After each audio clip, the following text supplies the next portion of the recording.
Hi കൂട്ടുകാരെ, എൻ്റെ ഉച്ചഭക്ഷണത്തിൻ്റെ തയ്യാറെടുപ്പാണ് കേട്ടോ. രാവിലെ തന്നെ ചേട്ടൻ പോകുന്ന സമയത്ത് മീനൊക്കെ വൃത്തിയാക്കി വെച്ചിട്ടുണ്ടായിരുന്നു. മോൾ ഉറങ്ങിയ സമയത്ത് ഈ മീനിൻ്റെ അരപ്പ് പുരട്ടി വെച്ചു. അവൾക്കുള്ള കുറുക്ക് തയ്യാറാക്കി. മിക്ക വീട്ടിലും പിള്ളേരുണ്ടെങ്കിൽ പാട് തന്നെ. അവർ ഉറങ്ങുന്ന സമയത്ത് മാത്രം നമുക്ക് ജോലി ചെയ്യാൻ പറ്റുള്ളൂ. അരി അങ്ങനെ തിളച്ചു കേട്ടോ.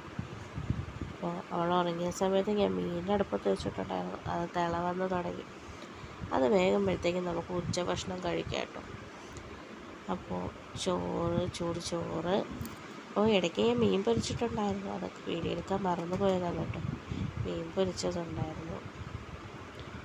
പിന്നെ നമുക്ക് കറി വെച്ച മീൻ ഉണ്ടായിരുന്നു. പിന്നെ രാവിലെ കാപ്പിക്ക് സാമ്പാറായിരുന്നു കേട്ടോ.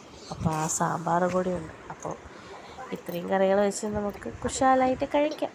നിങ്ങളുടെ വീട്ടിൽ എന്താ സ്പെഷ്യൽ എന്ന് പറയണേ. ഫസ്റ്റ് തന്നെ ഇച്ചുവിന് ചോറ് കൊടുത്തത്. അവന് ചോറ് കൊണ്ട് കൊടുത്താൽ മാത്രമേ എനിക്ക് കഴിക്കാൻ പറ്റുള്ളൂ കേട്ടോ. അപ്പം അവൻ പറയുന്നത് എന്തിനാ അവൻ മീൻകറി വെച്ചതെന്നാണ് ചോദിക്കുന്നത്. എന്നോട് വഴക്ക് വയ്ക്കുന്നത്. അപ്പം അവൻ അവിടെ ഇരുന്ന് കഴിക്കട്ടെ. അടുത്ത് ഞാൻ എൻ്റെ ഭക്ഷണം എടുത്ത് കഴിക്കാൻ പോവാം കേട്ടോ. ഞാൻ കഴിക്കാതിരുന്നപ്പോൾ മോള് വന്നു.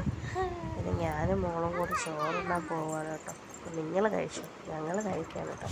അടുത്ത് നല്ലൊരു വീഡിയോ ആയിട്ട് വരുന്നത് വരയ്ക്കും. ബൈ.